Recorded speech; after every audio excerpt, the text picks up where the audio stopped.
People are getting sick of press 1 for this, press 2 for this. They're sick of the auto-generated text messages and emails and autoresponders and stuff. Now, listen, I love that stuff, and we set that stuff up for our clients. But what I tell them is the reason why we build out these automations is to help catch this stuff so no lead gets left behind and your bucket isn't leaking leads. But if you truly want to stand out and grow your business with the marketing and stuff that we're doing for you, don't just let the automations and everything. Don't think you're going to sit back and the automations are going to sell everything for you. If you truly want to stand out from your competition, the marketing that we're doing is bringing in real humans that are interested in what you do. But I am the world's biggest super fan. You're like a super fan. Welcome to the Business Superfans Podcast. We will discuss how establishing business superfans from customers, employees, and business partners can elevate your success exponentially. Learn why these advocates are a key factor to achieving excellence in the world of commerce. We discuss the invaluable insights of business owners who have successfully implemented the strategies in the book to build their own team of devoted superfans. Gain insightful knowledge from the experts who create applications that help you create passionate superfans. This is the Business Superfans Podcast with your host, Freddy D. Ready!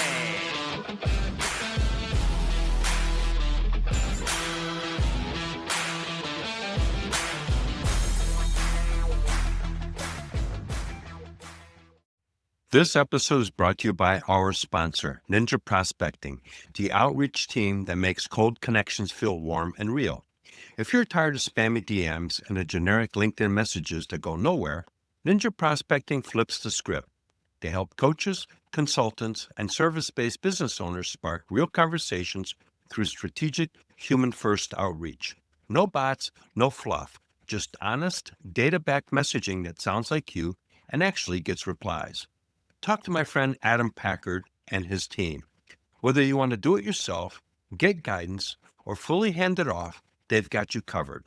Head over to ninjaprospecting.com and schedule a chat with Adam. Be sure to mention you heard about it right here on the Business Superfans Podcast. If you're ready to get started, join their free community at school.com/ninja-prospecting-7704 to maximize your connections and make the right new ones.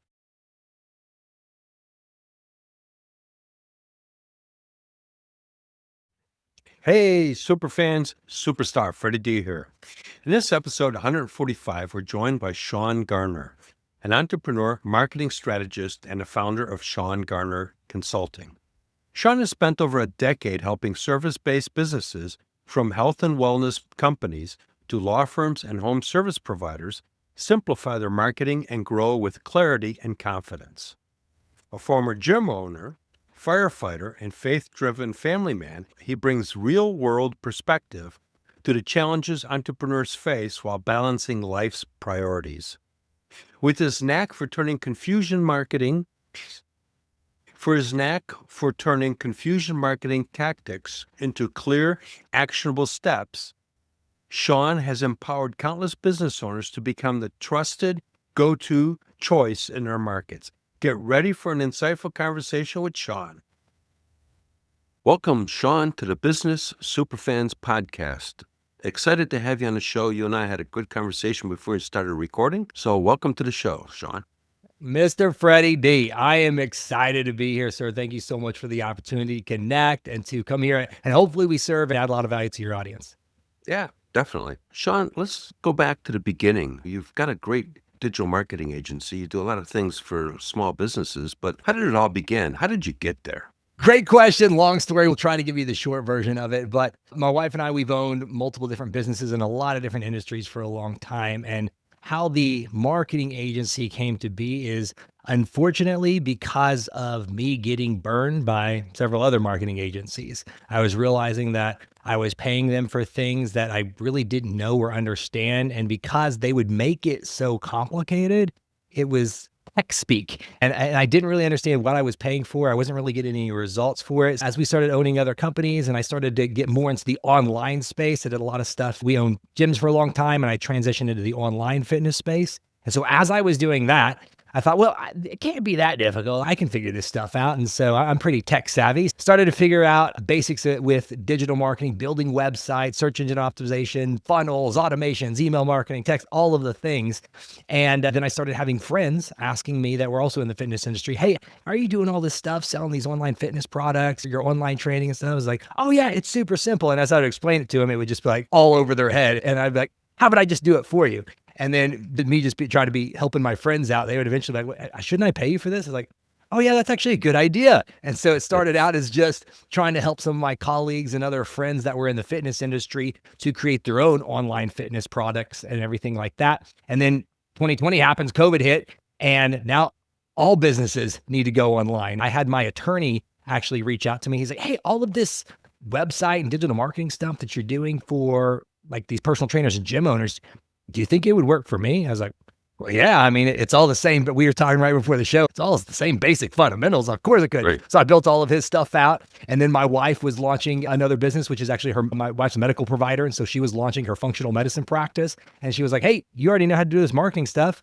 Let's just have you do that. So did all that stuff and the clinic exploded, and it slowly just started transitioning since about 2021, where it was just all health and fitness to where that's only about 5 to 10% of our client base. Now it's shifted and grown to where we are a full service marketing agency. We do story brand messaging, website design, sales funnel, search engine optimization, automations, all of the things. And we work with local service-based businesses that are looking to book calls, schedule appointments. So you think like attorneys, med spas, plumbers, home service companies, things like that. And it's just evolved because of me being frustrated with what I saw from other marketing agencies, deciding to learn it on my own, and then using that skill and ability to honestly just start serving friends and colleagues. And that just led me to keep continuing to grow and serve other people.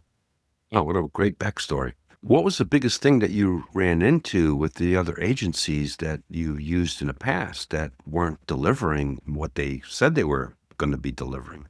Yeah, I think it all comes down to poor communication and unclear expectations. So a lot of times now, the analogy I use sometimes is like, if you like watch a magic trick and you're like blown away, you're like, wow, how'd they do that? But then if you ever learn how the magic trick is really done, you're like, oh, that's it. And it kind of like loses its specialty and everything. Right. As I've grown my agency and I've learned my skills, I kind of honestly get even more upset and frustrated because I was like, wait, you're charging people for that? And so for me, the thing that now looking back and knowing what I know now, I got so frustrated and still continue to do that. The amount of marketing agencies that are in essence holding their clients' work hostage and the business owners not even realizing it. So for me, for example, what happened for the first bad experience I had is we were wanting to update and change our website. And then whenever I was going to do that, I found out that I didn't actually own the domain. I didn't own the website. I didn't own the Google Analytics account. I didn't own the Google Search Console, all of those things, because it was set up by the agency and they were the admins and the owners, and they were just giving me a delegate user access. So I owned the business, the physical brick and mortar location of our gym, but I didn't actually own our digital storefront, which is your website, your domain. Sure. The agency owned all that stuff. So whenever I wanted to go leave and separate from the agency, they're like, oh yeah, absolutely, we can do that. We just have to fill out this cancellation form request. And I had to pay money to get them to transfer it to another business when it was my stuff. I should have owned it in the beginning to actually build it out. Then we had another agency build our website, looked amazing, looked beautiful. It worked great for about 6 months. And the agency built it on it's a popular platform. It's called WordPress. But with WordPress, how it's actually set up is there's tons of plugins and stuff to make it work. Well, I didn't know this, but if you didn't keep up with updating those platforms, the whole website can break and things can start looking up and showing goofy. And so then when I go back to the web developer, oh, absolutely, we can fix that for you. All you have to do is just pay us each month and we'll update the plugins and everything for you. And honestly, Freddie, it was just instances of this over and over and over to where I found out that I was paying people to let me in the front door of my own business that I own. I describe to clients all the time, your website is your digital storefront.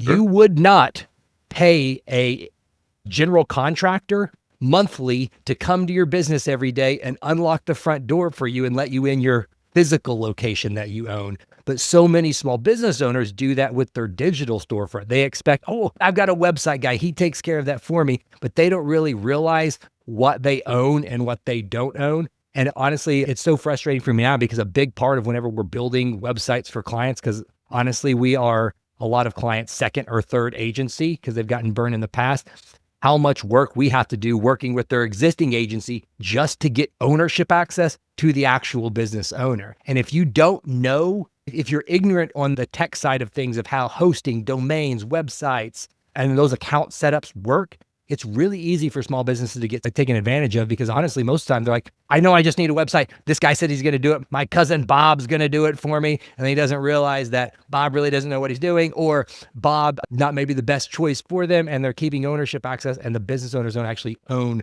the things that they should be owning. Absolutely correct. Because my now wife and we started a digital marketing agency back in 2014.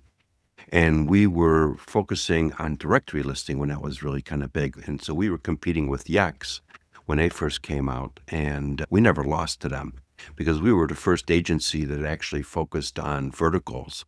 So we would get people listed in automotive directories, legal directories, medical directories, whatever it was, where Yex was at the time just doing all the general stuff.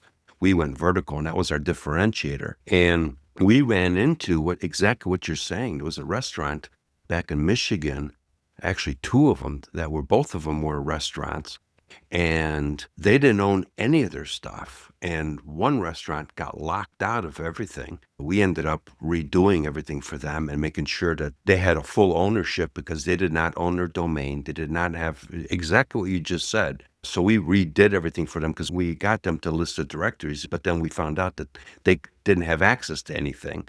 So we had to redo everything for them. And there was another restaurant where this guy, total schmuck, basically shut down their website because they were using it as hostage. And because, again, they wanted to transfer away from him, wanted $3,000, if I remember correctly, to get that moved over and give him access to it. And he flat out shut it down. And it was absolutely insane. I completely understand where you're coming from because I've seen it. And you're right. Sometimes people just don't know what they don't know, and they really need to be paying attention. I want to make sure that our listeners understand it. You need to own all that digital stuff because it's yours. It's your intellectual property at the end of the day. Yeah. And here's more behind the scenes on the magic trick, because a lot of agency owners that do these things that I don't like or agree with, they'll always have some verbiage to say things of why they do it this way. This is kind of some pro tips for people out there. If you have an existing agency that you're working with, maybe you hear this and you're like, oh my God, I got to find out if I actually own it. This is what you need to ask that second level question, because at first they're going to say, oh, 100%. Yeah, you do own it. I've got a client that we're working with right now that is in the financial space. And same exact thing. We are kind of working with them. We're not doing the website build out, but we're doing the search engine optimization and some other things because they're building their platform in this like fintech platform. And I asked them, I said, do they actually own this website? 100% they do. And then as I start digging in and getting on these calls with them, I find out like, no, this is built on a proprietary like CMS or content management system that this other company owns. And so I just straight up asked them on the call, I was like, whoa, I thought you said that they own it. Yes, they own the content. And I said, well, what if they ever wanted to move their website to a different platform or company? Oh, well, yeah. So they don't own that part. And so it's people using different terms and swapping it out. They own the domain, but they don't actually own the website. It's like, okay. Those are two different things. And they're just manipulating the terms. And then honestly, another thing that I think that business owners should be looking out for when it comes to other agencies is I love, let's grow big companies and let's scale. But when it comes to the agency side, what you have to realize is if an agency is able to deal with hundreds or thousands of clients, typically it's because things are, I would love to say that they're overly systematized, but most of the time they're overly templatized. And so a lot of times is a lot of agencies, if they specialize in a specific niche to where maybe it's just plumbers, they're using the same website wireframe templates for all of their clients. So whenever it comes to things like search engine optimization, you're getting a lot of this things that's called duplicate content, because in essence, you're writing the exact same content for every single thing, and all you're doing is changing out the name and the city location. We were working with this plumbing. Saw that with the chiropractor websites. Yeah. where there's a platform and that's it. They're selling their platform and they just change the logo, change the name, a couple things, and they're paying a couple $100 a month for basically something that's generic, that's just been minusculely tweaked for that particular agency. Yeah, we literally were building out a website a couple of months ago, and in the back end, they didn't even delete a lot of the template code stuff. It even said, we love serving, insert city name here, with these, insert service list here. They actually had the template text still in there. It's like, guys, come on. If you truly want your business to grow and dominate and stand out online, you have to be unique. You can't be like everybody else. And how do you expect to do that if it's just copy paste work from everybody else? Yeah, and that's one of my sayings is to be terrific, you need to be specific.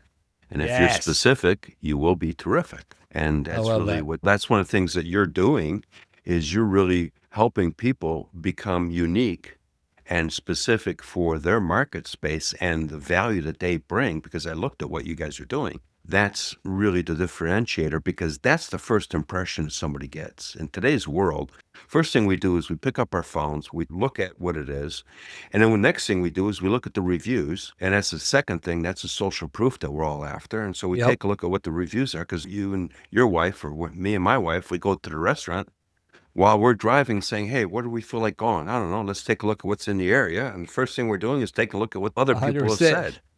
That's the world we live in. The reviews is the new word of mouth today.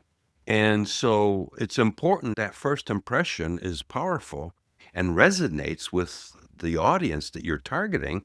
And more importantly, you've got that social proof that validates that, okay, this is a cool place. Think about it, especially if you're in a big city.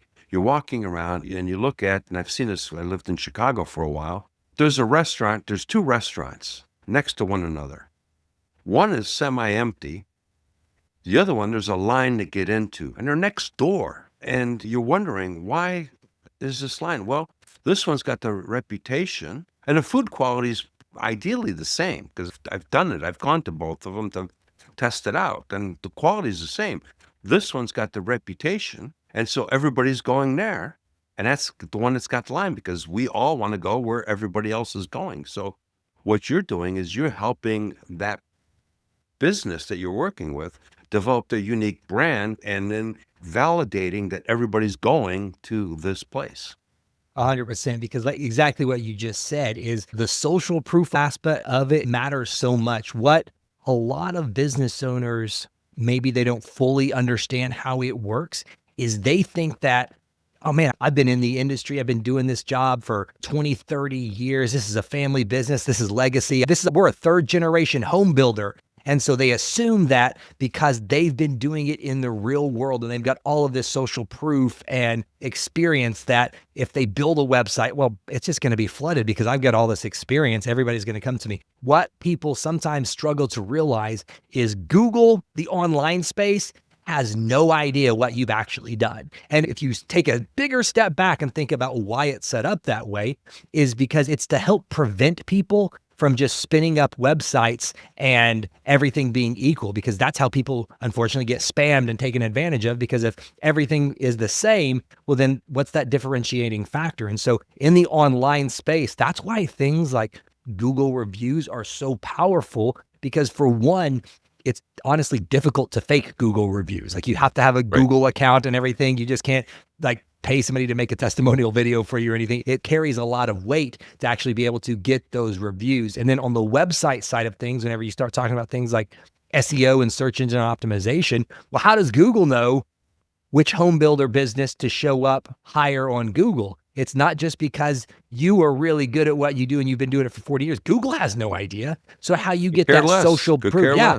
How you get that like social proof in the digital world with things like SEO is several factors, but one of them is something called backlinks. So other websites linking to yours, that shows Google, hey, this is a trustworthy source, because look at all of these other businesses, or think about it in the real world. Look at all these other people talking about this business. It must be good and it must be more legitimate. So we should show them higher than the other one that nobody's really talking to, like the restaurant thing that you were sharing earlier. And that's how that stuff actually works. So just because you've been awesome, like the physical world, a brick and mortar location, and you're trying to do more on digital and you're frustrated because it's not really working, Google, the internet world, doesn't translate over to what you've been doing in the brick and mortar real world. Sure. The other thing that I've coached people on is using this as a device to basically, especially if you're in a service-based business and you've provided a service to somebody, ask for permission to record a video testimonial on the spot. Yeah. And most people will give it to you if you ask them. And then now you've got proof from a video, and that becomes your salesperson when you're presenting your service to somebody else, because they may be looking at getting a kitchen remodeled. They're going to look at 2-3 different bidders. Well, you can come around and says, hey, here's Sally, here's Mike and Susie, and here's their story of what we did with their kitchen remodeling. They're the people selling. You don't have to say nothing. Yeah, exactly. And I love what you said there too, because what we coach our clients to do is if you ask for reviews, most of the time you will get one. But if you just ask for a review, you're going to get one of two things typically. You're going to get something like Freddy D was really nice. And that's it. It's going to be very vague, general, nothing special. Or you're going to get like a 5-paragraph essay about how Freddy D changed my life. And it's going to be so much stuff that it's going to be Nobody's very gonna difficult read to it. use it. Exactly. So what we typically coach our clients to do is, let's say you hired our agency to build your website or something like that for you. This is how I would ask you for a review. Hey, Freddy, website's live. So happy to hear that you love it. Remember how you were telling me that it was really difficult to build a website with your last agency because it took forever. They really didn't understand your mission. You didn't feel like it was unique, and they didn't help you really tell the story of your brand and really clarify your marketing message. And we were able to come and do that. And not only did we clarify your message for you, but we built your website and we were able to launch it in a matter of like 3 weeks. You remember that? Oh yeah, I love that. Awesome. Freddy, can I use that on my website? And they're like, oh yeah, 100%. So now I don't have to worry about Freddy writing me this big review. I'm going to be able to write the review because I got Freddy's permission to do it. And you can do the exact same thing like you just said. I love that about the video version is pull out the phone. Hey, Freddy, we just launched everything. Do you mind if I record a little story real quick and talk about that? Yeah. Nobody's going to say no. And so you just, like you just said, you whip out your camera. Hey, I'm here with Freddy. We just launched this new website here. We were able to do this, this, and this. Freddy, tell them one big thing that you love most about working with us. And you're going to say one thing and it's going to tell the whole story. It's going to be easy and it's going to get you more reviews. Yeah, I mean, that's how we grew our digital marketing company until we basically ran out of cash. That story very quickly is we grew. We were competing. We were actually applying for a patent on some technology because, like I said, we were competing with Yext. So we had a really cool idea and we got some investment money and we ended up going in front of VC companies, and the Blackstone group came up to us and said, hey, we like what you're doing. We're interested. And I had a meeting with them up in the Willis Tower in Chicago. And I was like, oh my God, I'm talking with the stupid bunny people. But we weren't asking for enough. And then we met with, she knew somebody who knew the guy that created those gas station TVs, and he sold it for about $250 million. And I'm emailing this guy directly. And I'm like, oh my God, I'm talking to somebody that's stupid bunny level.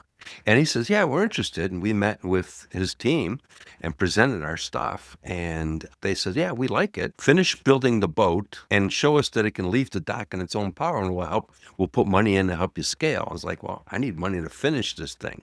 Yeah. We ended up running out of cash. But the thing that I wanted to share was that the bottom line is every customer that we helped with getting their directories listed, and they were showing up on page 1, 2, and 3 of Google, they owned those pages. We got video testimonials, and that was our sales presentation to everybody else. We actually put them all together and then just, here's stuff. This is what we do. And I just let the customers do the selling, and we would close every deal because of that. Yeah, that's awesome. That's talking about business super fans. I think that that's one of the things that this is probably also goes back to the agency red flags, things to ask for and things not to ask for, or things to avoid if they don't do this. I am 100% okay with giving you the email address and contact information from any client that we've worked with in the past because of the level and value of service that we've provided to them. If you're working with a business, not just an agency, but any business that you're about to work with, and you ask for references and they're like, well, I don't know. Some of the people, we don't want to share their private information. If you really provide somebody a ton of value, they're going to be okay with helping to become brand ambassadors for you and to let other people know about you if you've truly made an impact and you've delivered on what you've promised them. I'm always very leery of businesses that are gatekeeping referrals and stuff like Oh, that. sure. And that they'll use clever language like, oh, well, we just like to keep our clients' information private and stuff like that. They'll do that to kind of gatekeep it. But I would be more than happy to here's all my clients. Don't call any of them. See what they said. You must have read my book, because that was my power move back in the 90s when I was selling manufacturing software. I had a CRM that I kind of wrote myself, and then I used another one, and I had a date timer. And I printed out all my customers in a date timer. And I would go, and I was selling manufacturing software, and we'd be doing a presentation, all that stuff. And I would take out my date timer, put it up there, and flip the pages and then I'd take my cell phone. I had a brick phone back then. And I'd turn around and drop that on the table and says, okay, Sean, that's a list of all my customers. Here's my phone. Pick any one of them and call. And I'd shut up. Talk about That's a power awesome. move. I do love that. Because I had the cojones, because they were all referenceable. All of my customers were super fans, which is why I've got plaques on the wall being top sales guy in the company, because I went above and beyond to make sure that they got not just the technology I was selling, but really where they wanted to go as a business. And they were all referenceable. My customers were my super fans. That was my sales team. I didn't prospect.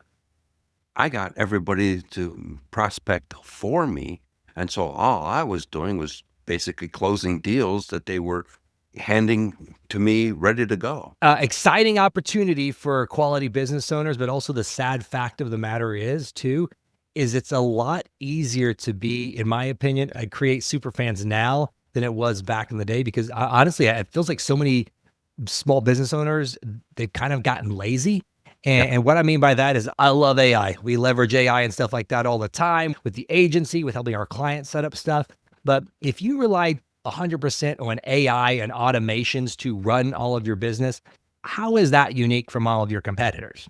If they're able to set up the exact same automations and the exact same AI chatbots and answering services, do you know what creates super fans and things now is human connection. People are getting sick of press 1 for this, press 2 for this. They're sick of the auto-generated text messages and emails and autoresponders and stuff. Now, listen, I love that stuff, and we set that stuff up for our clients. But what I tell them is the reason why we build out these automations is to help catch this stuff so no lead gets left behind and your bucket isn't leaking leads. But if you truly want to stand out and grow your business with the marketing and stuff that we're doing for you, don't just let the automations and everything. Don't think you're going to sit back and the automations are going to sell everything for you. If you truly want to stand out from your competition, the marketing that we're doing is bringing in real humans that are interested in what you do. Call them, and you will be amazed when you actually call them. They want to buy your stuff. You get a 15-minute window to respond to a lead that comes in today's world. You got 15 minutes, because otherwise they're going to go someplace else. And the other thing that you need to do is remember old school stuff, which is called direct mail. It actually still works. And actually it works better than emails all day long, every day. Because you can send somebody a postcard, and guess what? It gets at least 10 seconds of a visual impression. Email, you look at it and go, oh, I don't know who that is. Goodbye, delete. Yeah. Postcard or card or direct mail still works. And that was one of the things, I still use it today because it's a huge differentiator. It's the same thing with recognizing somebody on their birthday, is sending them a birthday card through the mail, not an email, not a text message, is something how you differentiate yourself from all your competition. For the younger generation that may be listening to this and like, no, I don't believe that. Everybody probably knows who Alex Hormozi is. He's very big with online marketing and everything. I signed up for his latest book launch that's coming out. And today I got a letter from acquisition.com. His brand sent me a letter in the mail. I do think that there's tons of value and still just those real life connections and just something tangible people can get in, because you probably got thousands of emails a day in your inbox, but you might get some junk mail, but you can definitely differentiate yourself just by standing out in somebody's physical mailbox as well. So Sean, share a story with us of how you worked with an organization that had some issues that we've talked about, stepped in, helped them get out of that mess, and then transform them to where they've now become a super fan of your business and now your biggest advocate, generating more opportunities for you. Yeah, absolutely. There's honestly, I wouldn't want to say oh, every single one of our clients. But yeah, every single one of our clients, they all have a similar story. They're either a brand new business and they've been talking to tons of people and they know they need to build a website. They know they need to work on their branding and everything because they're getting ready to launch, but they're so confused around the process, or they've been working with an existing agency for a long time and just marketing doesn't seem to be working. They're wasting a tremendous amount of money and they're just not getting results. And so I can think of specifically with one of our clients we've been working with, it's coming up on a year actually this month. They're a local plumbing company and they were already successful in their local market doing probably around $3.5–4 million a year as a local plumber in just a small suburb city. And they'd been with this marketing agency for about 3.5–4 years. And it was honestly the same situation I told you before. Is this was the agency they were with was a huge national agency that only worked with plumbers. So it was a lot of templated content and it gets good results initially because most businesses just by doing it, I was in the fitness industry for a long time. So a lot of my analogies I relate to fitness. If you've done nothing and you start working out and eating a little bit better, you start seeing amazing results really, really quick. Sure. But then you get to a point where you actually have to start going, in the fitness industry, we would say you have to go from working out to training. And that's whenever your body is kind of adapted to the initial shock of, I'm getting better food, better sleep, and I'm starting to move, to where you actually have to start training and you have to be doing specific things in order to keep seeing those progressions and stuff in your fitness. The same thing happens with your marketing. And a lot of these big agencies, they'll come in, they'll lock you up on some really big contracts and they'll sweep in and they'll get you really great results initially because you've been sitting on the couch eating Doritos from a marketing standpoint. And so you're not getting any results. And so they come in and they just get you off the couch, make you drink a gallon of water a day and walk you around the block. And you're like, oh my gosh, we're getting leads again. After doing that for 6 months or so, things kind of start slowing down. And you start to hit this other plateau. This has happened with this other agency, and they happen to actually be coming into another business that my wife and I own is a medical spa. And I met one of the owners. They saw me in there and we just connected and hit up a conversation. And what I did for them is the same thing that we do for all of our clients. Is the first thing that we want to do with our clients is we really want to make sure that we clarify their marketing message, because we don't want to, as you said earlier, just create stuff for everyone. We want to make sure that we're very specific to the type of person that we want to work with and the problem that we solve for them and how we want to make their life better. Because even just with plumbing, right? There's a lot of different plumbers. There's a lot of different ways to do that. But what makes them unique and what makes their customers that they are called to serve unique? Because I believe that everybody in business is called to serve a specific customer. If you try to be all things to all people, you're going to end up attracting none. And so we went in there and we saw that they had a lot of differentiating factors about them that could help them to stand out in another market. But unfortunately, they looked just like every other plumbing company. So we went in and we helped clarify their message so that way they actually started to sound unique. And it was inviting their customers into a story instead of just talking about the plumbing services that they offered. Then the next thing that we did is we took that messaging and we plugged it into a website wireframe that just didn't list out their services, but actually engaged their customers and invited them into the story. And it led their customer through the relationship journey. What we actually always use our clients to, and I maybe have to start paying Freddy D money for this, is we always say that we want to take your business from people not knowing who you are to being super fan customers for life. And that's why I love the show, because that's what we want to do. Is we don't want to just have somebody check a box and think of you as a service provider. We want them to think of you as the only option that they have to get this service provided. Because if not, you're going to be lumped in just like anybody else, and they're just going to go down the list and they're going to call who's the next one is available. We took all that messaging, we embedded it into their website. We built them a new website that was beautiful, that made them actually stand out online. Because like you said, in the digital world, the website is the first impression. It doesn't matter how great of the referral is, if they hear about something. You're going to open your phone now, you can go to the website, you're going to look at their socials and stuff like that.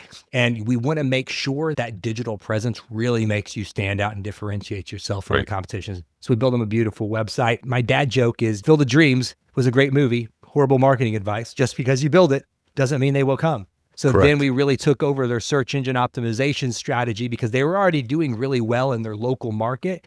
But what we did is, because we are not just trying to be this big mass agency where we're copying, pasting all the techniques, We were actually to dive in and start training with their marketing and find out the opportunities and the specific things they needed to do for their business, for their industry, for the markets that they wanted to break into, to where the previous agency couldn't get them past rank number 18. And now we're ranking in the top 1 to 3 positions for all their key terms in all the different suburbs that they're trying to be in, just by training with their marketing and making it specific to them, the things, the problems that they solve, and the customers that they're trying to reach. That's what we did. But I would say what made them become super fans is 3 things that our company, I think, does extremely well. Is number 1 is communication.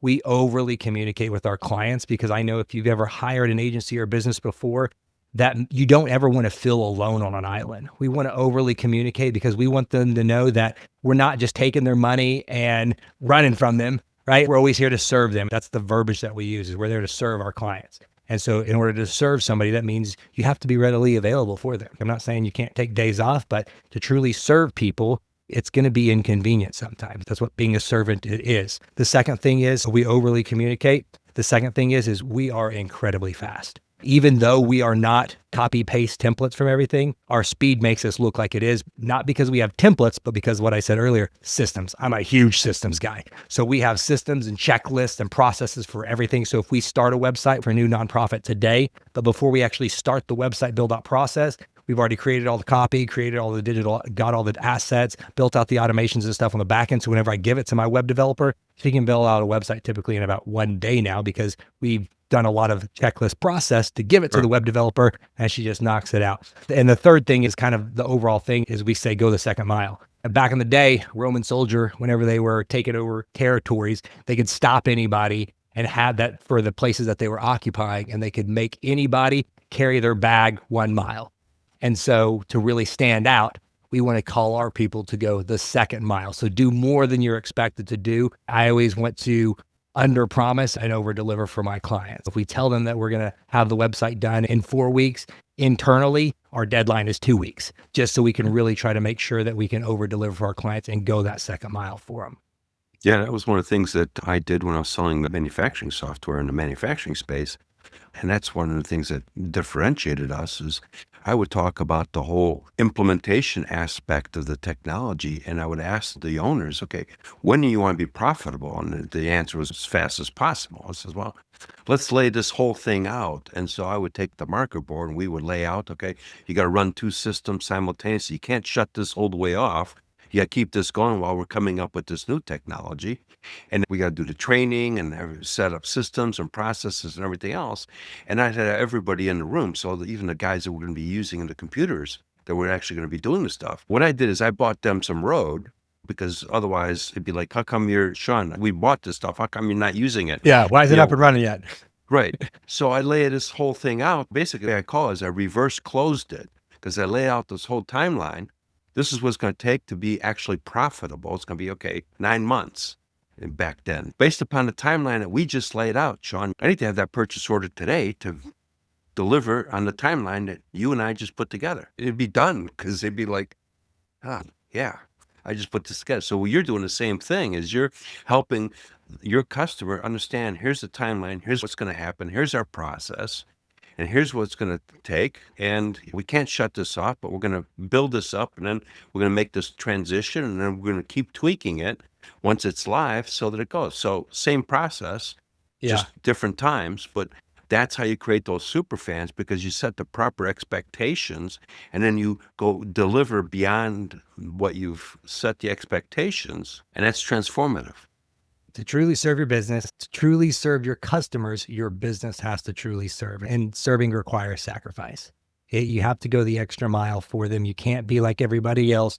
You can't even be what your job title or industry is. So I don't even like telling people often that I own a marketing agency, because they're going to lump me in with every other marketing agency that they've had an experience with in the past. And so I want to make sure that how I talk about myself is different, so that way they don't lump me in with the bad experiences they've had in the past, because how we do things is different. Yep. Same thing with the way I was selling and still sell today, is really looking at how I can help that business or that individual get to where they want to go. And that's really what it's all about. Yeah. As we kind of get closer to the end here, let's go through a little bit of all the services that you guys offer. Yeah. Our specialty is building out sales funnels. And so for me, a sales funnel is not a piece of software. It's not even a type of landing page. That kind of stuff's gotten popular with software tools like ClickFunnels and High Level and things like that, and they associate a funnel with that. That's not, to us, what a sales funnel is. A sales funnel is a process. It is a digital process of taking somebody from not knowing who you are to a superfan customer for life. And the things that are included in that process, if you truly want to grow your business and dominate your industry, is you have to build, fill, and optimize your sales funnel. A sales funnel starts with your messaging. I'm a certified story brand coach, and so we leverage the story brand framework by Donald Miller to help businesses clarify their message so they stand out online. We do brand messaging and copywriting. The other thing that we do is then once you take those words, that's awesome if you have words, but we want them to look good and we want to have a place where customers can see them. So we do websites. We build custom websites for small business owners so that they stand out online from their competition.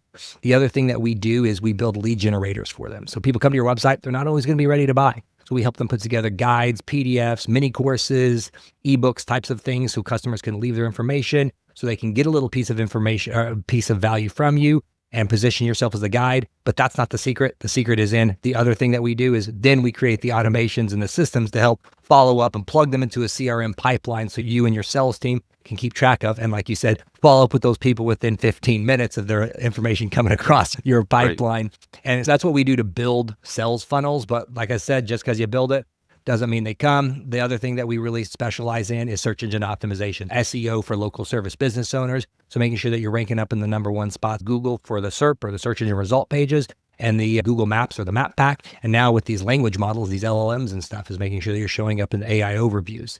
And so we use that with that. And then the third thing is optimizing. After we built it, after we're sending people to it, now we actually have data to make decisions. We tell our clients all the time is we don't make decisions based upon personal preference or emotion. We use data. So there's tons of data points available to us in the marketing world. And so we leverage those to let us know when we need to change copy, changing email subject lines, what we need to do to increase conversion rates. And we're always looking and tweaking that to optimizing the funnel, because if you think about a funnel, it is your bucket. You're going to be filling it with leads and potential customers. If there's holes in the bucket, you're just wasting money with paid ads and things like that and organic content, and it's just falling out the bucket. Our job with optimizing it is to make sure that the bucket has no holes. So as many of those people that come in, we maximize the conversions or the amount of people that are able to come in and become those superfan customers. Okay, excellent. And so how can people find you?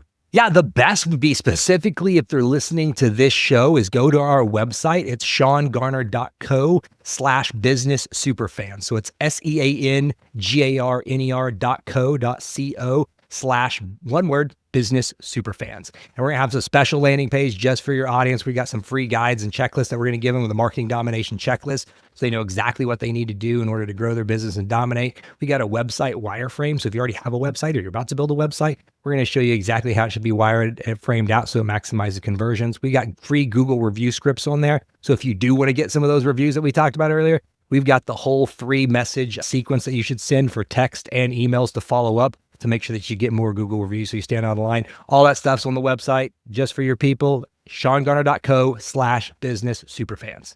Wow, that's very generous of you. Thank you so much. And it's been a pleasure having you on the Business Superfan Podcast show. You and I could probably talk for hours on this stuff, and definitely would love to have you back on the show again. Yes, sir. Absolutely. Anytime. It's been an honor. Thank you, Mr. Freddy D. And I appreciate the opportunity. Thank you, Sean. What a powerful conversation with Sean. The Superfans Framework Pillar F is all about finance, protecting margins and cash flow, strengthening your financial foundation so you can scale confidently and sustainably. Sean reminded us how easily business owners can lose control when agencies lock up domains, websites, and data. If you don't own your digital storefront, you're not protecting your margins, you're putting your cash flow at risk. Here's my challenge to you. Do a quick audit this week. Make sure you, not your vendors, own your website, your domain, your analytics, and every digital key to your business. The result? You safeguard your profits, avoid costly hostage situations, and keep more of your hard-earned cash flowing where it belongs, back into your growth. And remember, one action, one stakeholder, one superfan closer. Until next time, keep building your business superfans. Thank you for listening, and know this: when you do, profits grow and freedom follows. We hope you took away some useful knowledge from today's episode of the Business Superfans Podcast. The path to success relies on taking action. So go over to businesssuperfans.com and get your hands on the book if you haven't already. Join the Accelerator community and take that first step in generating a team of passionate supporters for your business. Join us on the next episode as we continue guiding you on your journey to achieve flourishing success in business.